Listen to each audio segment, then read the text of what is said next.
After I finished CAPE, I actually got an open scholarship from the government of Trinidad and Tobago, and I started to look at schools both locally, regionally, and internationally. But then I found out about Art Luckjack locally, and I knew the institution offered a lot of master's programs. But I was really surprised to find out that they were offering a bachelor's program this time. So when I found out that, I did the research, I came in for an information session, and the rest was history.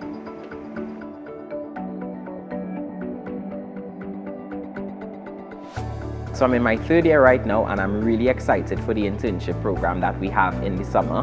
I think from two aspects, in terms of the professional experience as well as the academics, Luckjack has really prepared me a lot for that experience, and I'm really thrilled for it. Hi, my name is Okera Duncan, business student today, serial entrepreneur tomorrow.